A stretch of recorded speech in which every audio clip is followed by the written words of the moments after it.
అందరికీ నమస్కారం.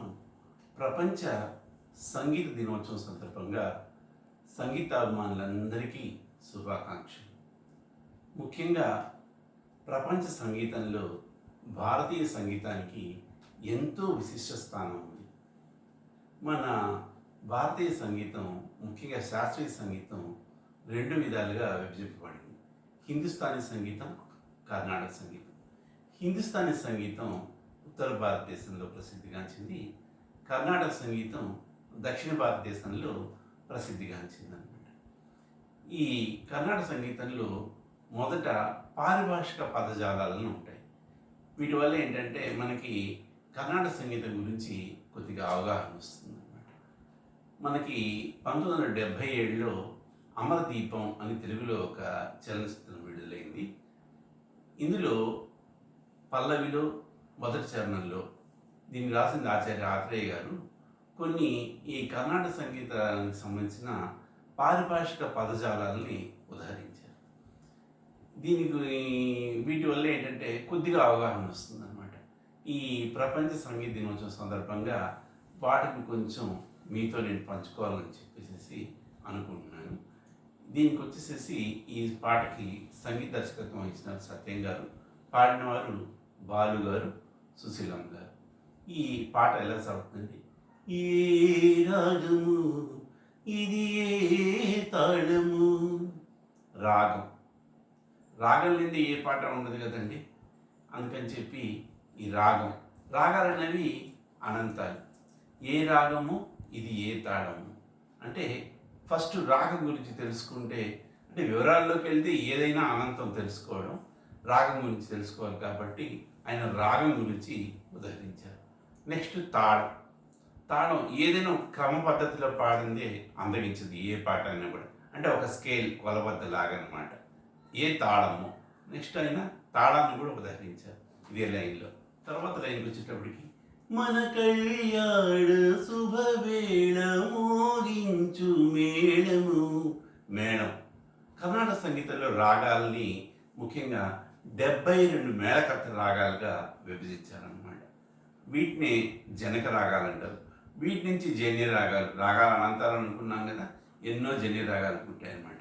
ఈ జనక రాగాలని, మేళకర్త రాగాలని, దీన్ని షార్ట్ ఫామ్లో మేళం అని కూడా ఉదహరిస్తారు అన్నమాట. అలా అయిన మేళం అని కూడా ఇక్కడ ప్రస్తుతించారు.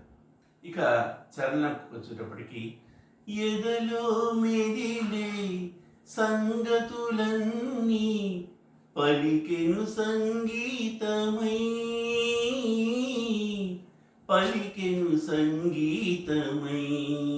సంగతి. ఇప్పుడు ఒక పాట ఉందనుకోండి, ఫస్ట్ ఒక లైన్ ఒక రకంగా పాడి రెండోసారి పాడేటప్పుడు ఆ లైన్ ఇంకో రకంగా పాడతారు. అదేంటంటే ఇంకో సంగతి వేశారు అంటారు అనమాట. అలాగిన ఆ సంగతి అనేదాన్ని ఇక్కడ ప్రస్తుతించారు అనమాట. తర్వాత సంగీతమై, పలికిన సంగీతమై అంటే గీతం, వాద్యం, తదా నృత్యం త్రయం సంగీతం ఉచ్యతే అని ఒక నిర్వచనం సంగీతానికి చెప్పుకుంటాం అనమాట మనం పారిభాషిక పద్యాలు. అలా సంగీతం అనే దాన్ని కూడా ప్రస్తుతించారనమాట. నెక్స్ట్ కలిసిన కన్నుల మెరిసే కలలే వెలిసెను గమకములై.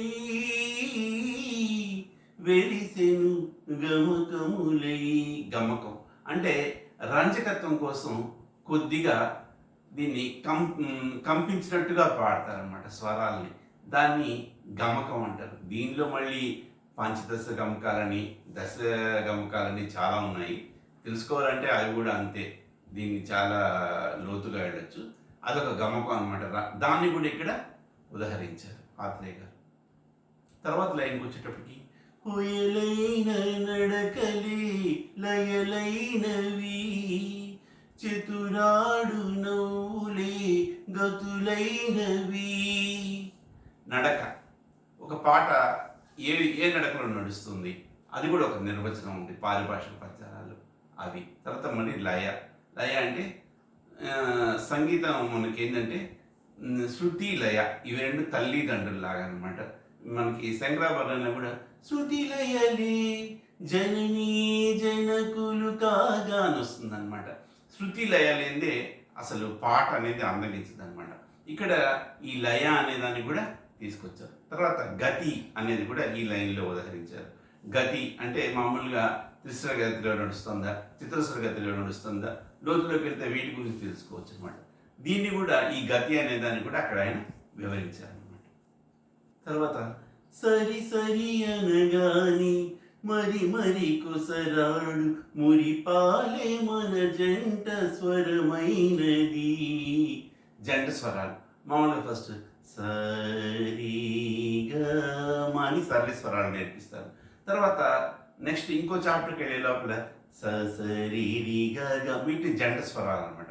అలాగా జంట స్వరాలు అనే దాన్ని కూడా ఉదహరించారు అనమాట. ఇలాగా ఈ పాటలోని పల్లవిలో మొదటి చరణంలో కొద్దిగా కర్ణాటక సంగీతానికి సంబంధించిన ఈ పారిభాషిక పద్యాలని ఆత్రేయ గారు ఉదహరించారు. ఈ వీడియో మీకు అందరికీ నచ్చిందని అనుకుంటున్నాను. ధన్యవాదాలు.